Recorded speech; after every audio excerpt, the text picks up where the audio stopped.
Welcome viewers to the fourth lecture of the course CS 506। Course का नाम है web design and development.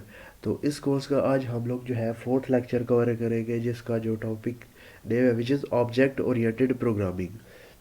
अब object oriented programming जो है वो एक स्टाइल ऑफ प्रोग्रामिंग है, यानी प्रोग्रामिंग करने का एक तरीका है। ठीक है, तो इसमें जो सबसे जो टॉपिक्स आ रहे हैं वो सबसे पहले क्लासेस है। तो क्लास क्या होती है? क्लास एक यूज़र डिफाइंड डेटा टाइप बनाने का एक तरीका है। हमारे पास जिस तरह बिल्ट इन या प्रिमिटिव डेटा टाइप्स होती है, इंटीजर, कैर, फ्लोट, डबल होगी। बट इनकी प्रॉब्लम ये है कि एट अ टाइम ये एक ही जो है वैल्यू को होल्ड कर सकती है। लाइक अगर मैं एक वेरिएबल बनाता हूँ इंटीजर एज नाम का, तो उसमें मैं सिंगल वैल्यू असाइन कर सकता हूँ। बट अगर हम लोगों ने यानी मल्टीपल इंफॉर्मेशन एक ही टाइम पे अगर स्टोर करनी हो, लाइक स्टूडेंट से रिलेटेड डेटा, तो उस सिचुएशन में जो है वो जो लैंग्वेजेस है, तो वो हमें ये फैसिलिटी प्रोवाइड करती है कि हम user defined data type create कर सकें। तो क्लास है जो वो एक यूज़र डिफाइंड डेटा टाइप बनाने का एक तरीका है। सो इसकी जो डेफिनेशन लिखी हुई है वो डेफिनेशन और a blueprint of a user defined data type. उसके बाद आ जाता है ऑब्जेक्ट। अब ऑब्जेक्ट क्या है कि वो अपने आप में एक वेरिएबल होता है जो कि मल्टीपल वैल्यूज़ को होल्ड कर लेता है, होल्ड कर सकता है। ठीक है, जो क्लास है वो एक डेटा टाइप है, यूज़र डिफाइंड डेटा टाइप है। और जो ऑब्जेक्ट है वो क्या है? वो अपने आप में एक बड़ा सा वेरिएबल है जो कि मल्टीपल वैल्यूज़ को होल्ड कर सकता है। ठीक है, उसके बाद आ जाता है कंस्ट्रक्टर। अब कंस्ट्रक्टर क्या होता है? ये एक स्पेशल मेथड है जिसका नाम वो क्लास के नेम की तरह ही होता है, यानी सेम नाम का होता है। जो क्लास का नाम होगा कंस्ट्रक्टर का भी वही नाम होगा। अब वो क्या लिखा हुआ है? Special method that is implicitly invoked. यानी इम्प्लिसिटली इन्वोक्ड का मतलब है कि जो ऑटोमेटिकली कॉल होता है। अब इसके जो पर्पजेज है वो ये लिखे हैं कि एक तो वो है जो ऑब्जेक्ट क्रिएशन में यूज़ होता है, दूसरा जो है ऑब्जेक्ट को इनिशियलाइज करने के लिए, यानी उनकी जो वैल्यूज़ हैं उनको इनिशियलाइज करने के लिए यूज़ होता है। अब क्लास के अंदर क्या क्या होता है? क्लास के अंदर जनरली दो चीज़ें होती है, एक को एट्रीब्यूट्स कहते हैं और दूसरी को मेथड्स कहते हैं। अब एट्रीब्यूट्स को हम लोग प्रॉपर्टीज़ भी कहते हैं, फील्ड्स भी कहते हैं और डेटा भी कहते हैं।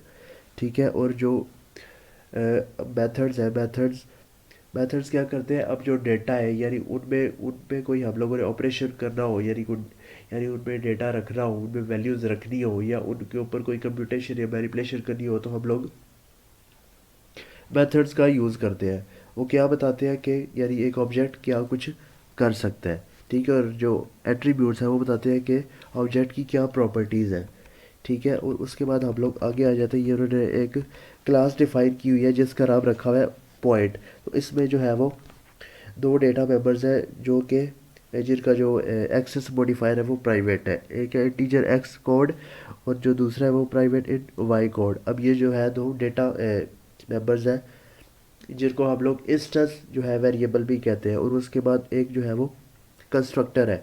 ये जो लिखा हुआ है ना पब्लिक पॉइंट, तो ये कंस्ट्रक्टर है, यानी कंस्ट्रक्टर का जो नाम होता है वो क्लास के नाम से मैच करता है। और उसके नीचे एक जो है पब्लिक वर्ड डिस्प्ले, ये एक मेथड है।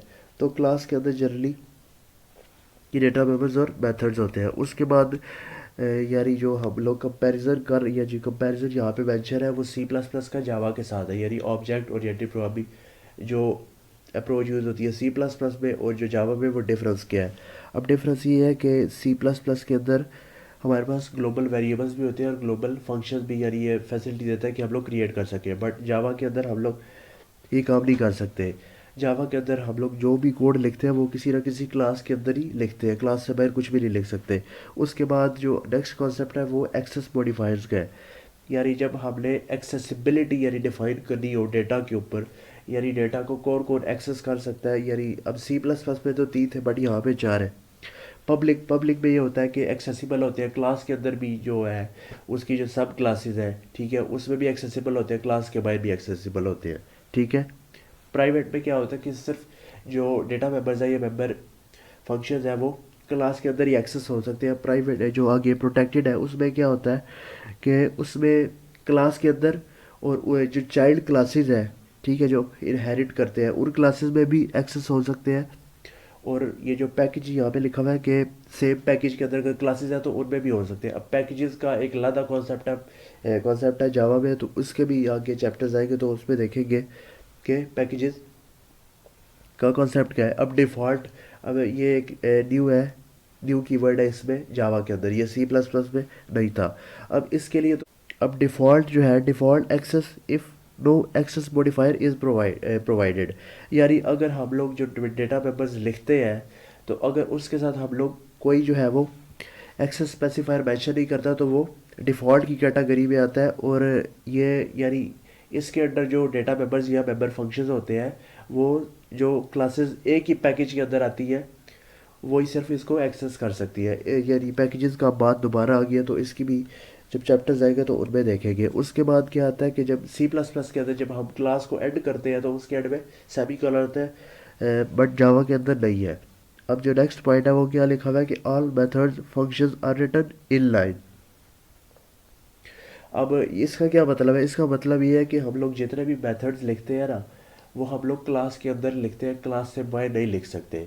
सी प्लस प्लस में ये फैसिलिटी थी कि हम लोग डिक्लेरेशन है वो क्लास के अंदर कर सकते हैं और उनको डिफाइन जो है वो क्लास से बाहर कर सकते हैं या दूसरी जो है किसी फाइल में हम लोग जो है उनको डिफाइन कर सकते हैं। बट जावा में ये फैसिलिटी नहीं है। अब ये जो लिखा हुआ है there are no separate header and implementation files, यानी एक क्लास में डिक्लेयर करके उनकी जो इम्प्लीमेंटेशन है, ये डेफिनेशन है वो दूसरी क्लास में पॉसिबल थी बट जावा में नहीं है। अब ये एक और आगे इम्पॉर्टेंट चीज़ है कि अगर हम लोग जो डेटा मेंबर्स हैं उनको इनिशियलाइज नहीं करते, ठीक है, जो इंस्टेंस मेंबर वेरिएबल है तो उनको बाय डिफ़ॉल्ट जो है वो वैल्यू असाइन हो जाती है। अब जो न्यूमेरिक टाइप के जो वेरिएबल्स हैं लाइक इंटीजर हो गया या फ्लोट हो गया, उनको जो वैल्यू मिलती है वो ज़ीरो मिलती है जो डिफ़ॉल्ट वैल्यू है। उसके बाद जो कैरेक्टर वेरिएबल है उसको वैल्यू मिलती है नल, और जो बूलियन वेरिएबल है उसको फॉल्स मिलती है। अगेन ये इंपॉर्टेंट है एमसीक्यूज़ के पॉइंट ऑफ व्यू से कि वेरिएबल्स है यानी ये जिनको टाइप्स है इनको कौन कौन सी वैल्यूज़ मिलती है। आगे जो है ऑब्जेक्ट है उसको जो है वो नल वैल्यू मिलती है। अब वो एक नोट लिखा हुआ है वो कह रहा है कि remember the same rule is not apply to the local variables defined inside the main body. अब वो ये कह रहा है कि ये जो रूल हम लोगों ने ऊपर डिस्कस किया ये एप्लीकेबल नहीं है उन जो लोकल वेरिएबल्स के अंदर जो किसी फंक्शन या मेथड के अंदर हम लोग डिक्लेयर करते हैं। ठीक है, ये उसने एग्जांपल भी जो है उन्होंने एग्जांपल भी मेंशन किया है। ये जिस तरह एक मेथड है सब मेथड, उसके अंदर एक लोकल वेरिएबल है इंटीजर एक्स एक्स नाम का। अब एक्स की वैल्यू उसने डिस्प्ले कराई है बट यहाँ पे जो है वो कंपाइल्ड टाइम एरर आ गया क्योंकि वैल्यू जो है वो इनिशियलाइज नहीं हुई हुई। तो अगेन ये चीज़ इंपॉर्टेंट है कि जो एरर है वो कौन सा होता है। अब तीन तरह के एरर्स होते हैं, कंपाइल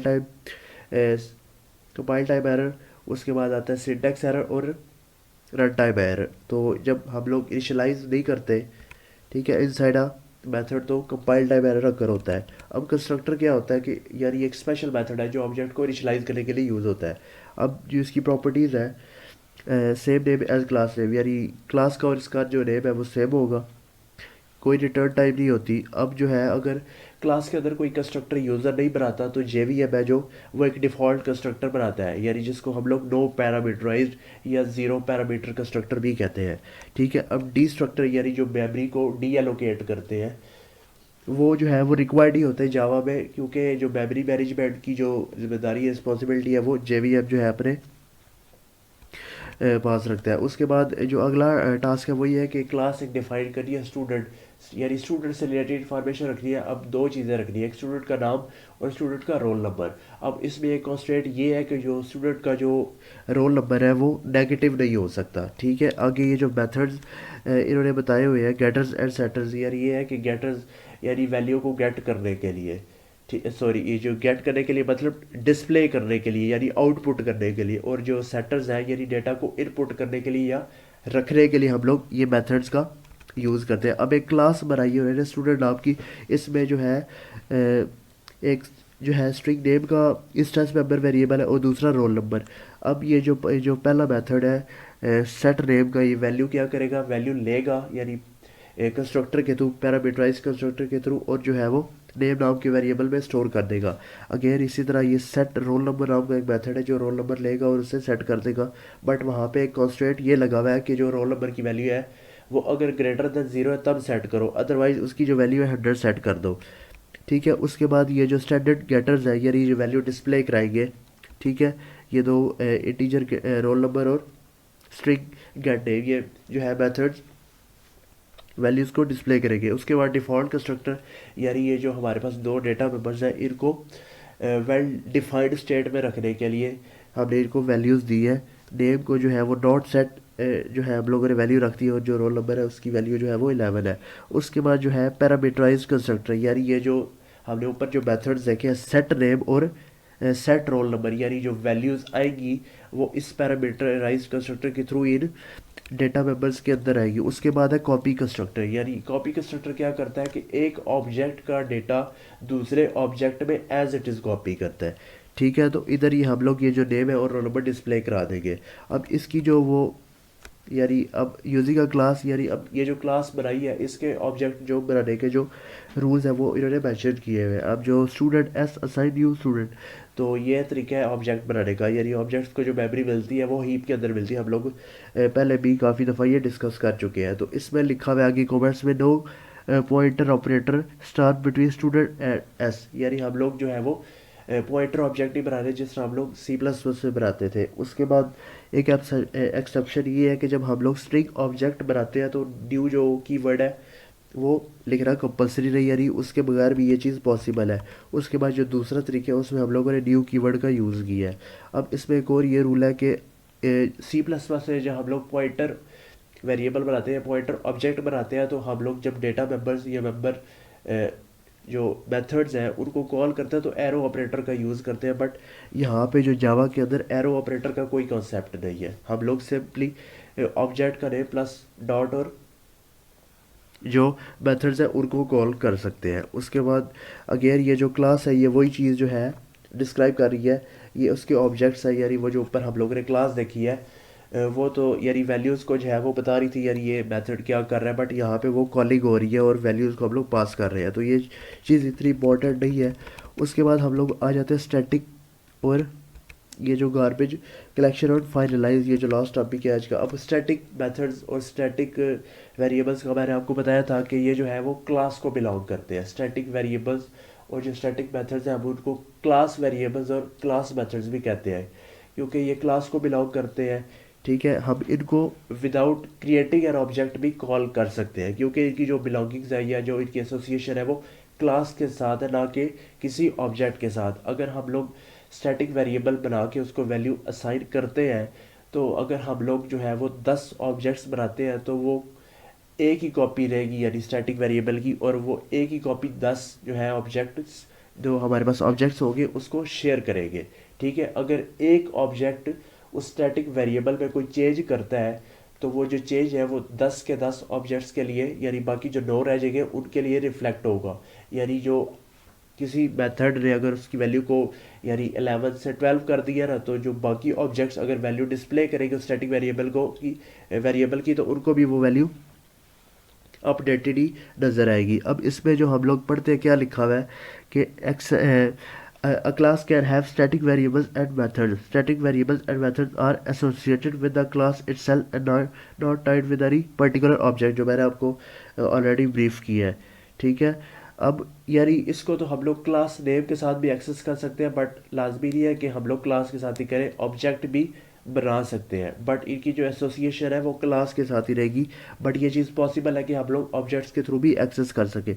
और जो दूसरा पैराग्राफ है वो क्या लिखा हुआ है कि non static methods and instance member variables are not accessible inside a static method because no this reference is available inside a static method. अब वो ये कह रहा है कि हमारे पास जो नॉन स्टैटिक वेरिएबल्स हैं या मेथड्स हैं उनको हम लोग स्टैटिक मेथड्स के थ्रू कॉल नहीं कर सकते। अब उसकी रीज़न क्या है कि अब जो स्टैटिक मेथड्स होते हैं उनके अंदर दिस जो रेफरेंस है वो ये नहीं होता। अब दिस क्या है कि दिस एक पॉइंटर है जो कि करंट ऑब्जेक्ट को रेफर करता है या करंट ऑब्जेक्ट को पॉइंट करता है, ये कह सकते हैं। तो अब क्योंकि इनकी जो एसोसिएशन है वो ऑब्जेक्ट के साथ नहीं है, इस वजह से जो है वो इनका जो है वो जो दिस है जो इनको रेफर नहीं करता, यानी जो दिस पॉइंटर है वो ये मेथड्स को वो रेफर नहीं करता या वेरिएबल्स को रेफर नहीं करता।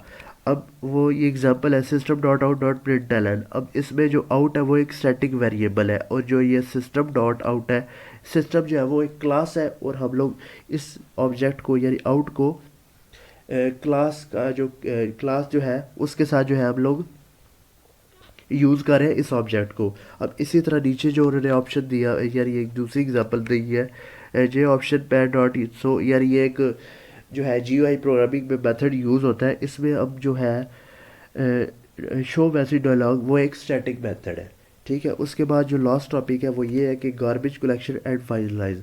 अब गार्बेज कलेक्शन जो है वो क्या करता है, वो ये करता है कि यानी जो ऑब्जेक्ट्स हैं जो कि अनयूज्ड हैं, जो कि यूज़ में नहीं है, जिनको कोई रेफ़र नहीं कर रहा, वो कुछ ना कुछ स्पेस ले रहे हैं, अब वो जो स्पेस है उसको डिस्ट्रॉय करता है। अब जो है फाइनलाइज जो मेथड है वो क्या करता है कि अब ये जो ऑब्जेक्ट्स हैं जो अनयूज्ड हैं, यानी जिनका कोई यूज़ नहीं है, जिनका कोई रेफरेंस नहीं है, हो सकता है ये कोई जो है रिसोर्स ऑक्यूपाई करके बैठे हो, लाइक कोई फाइल उन्होंने ओपन की हो, या जो है वो डेटाबेस कनेक्शन जो है वो ओपन किया हो। तो अब ये जो है रिसोर्स क्लोजिंग, जो हमारी जितनी भी एक्टिविटीज़ है ना, या रिसोर्स रिलीजिंग, या जितनी भी स्टेटमेंट्स हैं, हम उनको जो फाइनलाइज जो मेथड है ये उसके अंदर लिखते हैं, ठीक है। अब इसमें वो अब ये जो लास्ट लाइन है, ये garbage collector can be requested to run the calling system dot GC method.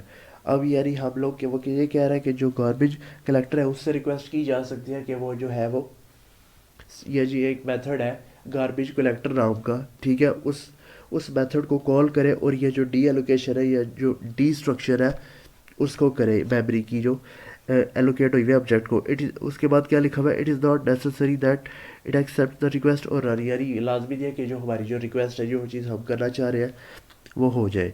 उसके बाद ये जो आगे जो यूज़ किया हुआ है इन्होंने स्टैटिक मेथड और फाइनलाइज मेथड का।